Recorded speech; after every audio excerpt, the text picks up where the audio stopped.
Ikaw ang pag-asa, ang salita mo'y ligaya. Pag-asa ko sa tuwing na Alleluia, Alleluia.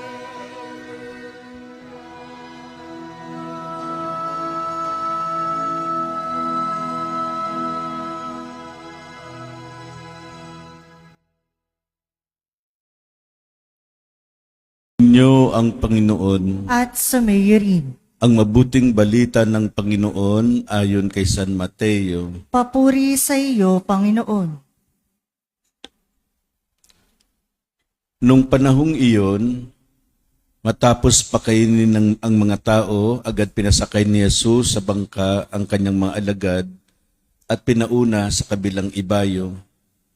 Samantalang pinauuwi niya ang mga tao, pagkaalis ng mga ito, umahon siya sa burol upang manalangin. Nag-iisa siyang inabot doon ng gabi. Samantala, nasa laot na noon ang bangka at sinasalpok ng mga alon sapagkat pasalungat sa hangin.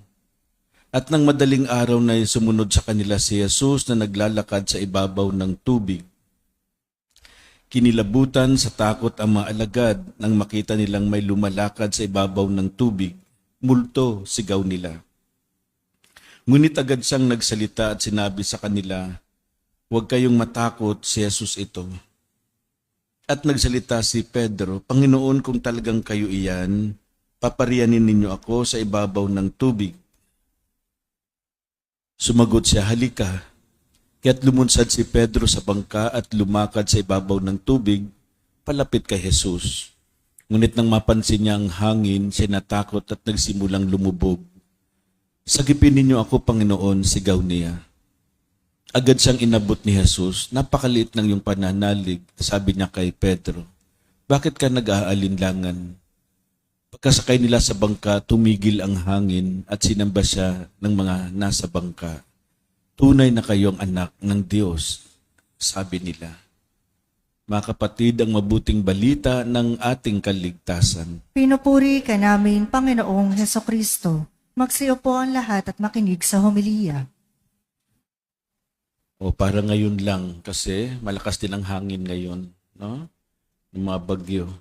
Kanina, sabi ko, sumilip ako sa pintuan, patigilin mo muna ang hangin at ulan. Ikaw naman ang may kapangyarihang magpatigil. Papuntay mo muna ako sa kabilang simbahan. No? Kasi 5:30, aalis ako ng 5:30. Tumigil naman, diba? Nakakapag, talaga ang Diyos kapag hiningin natin sa Kanya. Ang ating ebanghelyo ngayon ay nagpapalakas sa atin dahil nagpapaalala ito sa tatlong mahalagang katotohanan. Una, we are never out of God's sight. Ang sabi ng ebanghelyo, nang sumapit ang gabi, nasa laot ng bangka habang si Jesus naman ay nag-iisa sa burol. Nakita niyang nahihirapan sa pagsagwa ng kanyang maalaga dahil pasalungat sila sa ihip ng hangin. Jesus knows about our storm. Kadalasan kapag tayo ay nakakaranas ng problema, ng hirap, akala natin nakakalimutan tayo ng Diyos. Na parang hindi niya nakikita ang ating paghihirap. Na parang pinapabayaan niya tayo. Hindi po yan totoo. Today's gospel reminds us that Jesus sees our troubles, He sees our storms.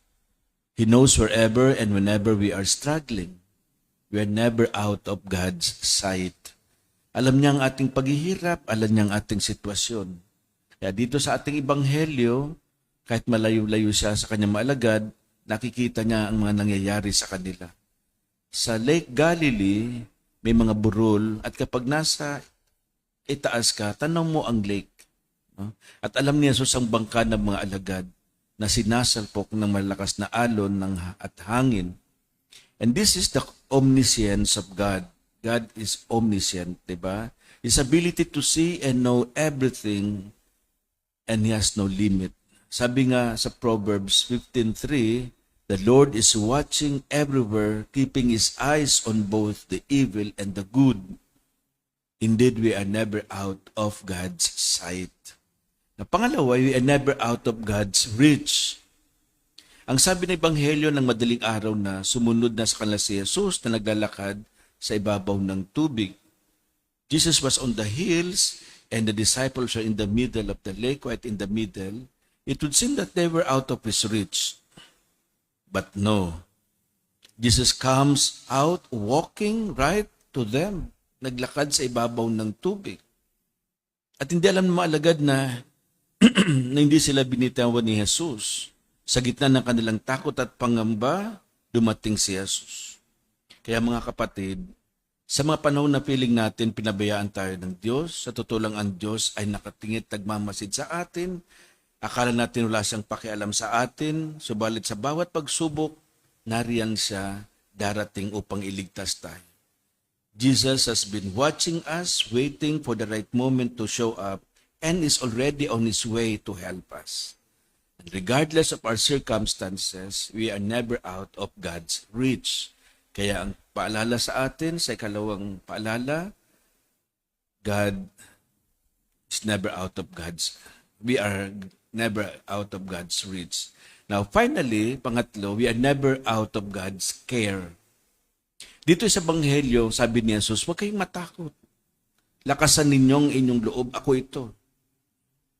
Sumakay siya sa bangka at pumayapa ang hangin. Ibig sabihin, habang malakas ang hangin at ang malaking alon na hinahampas ang kanilang bangka, lumapit si Jesus at sinabihan sila, do not be afraid. Take courage, it is I. Sa gitna ng ating mga problema, krisis at hirap sa buhay, sinasabihan tayo ni Jesus ngayon, paalala, take courage, it is I. Ginagabayan niya tayo, kaya sa panahon ng mga paghihirap at sakit, kailangan lang nating manalig, magdasal, tumahimik, makinig sa Diyos. Para sa atin, at sakit na para sa atin, marinig, para marinig natin at maintindihan natin ang mga nangyayari. Itong paglakad ni Jesus sa ibabaw ng tubig, isang pagpapakita ng kanyang kapangyarihan.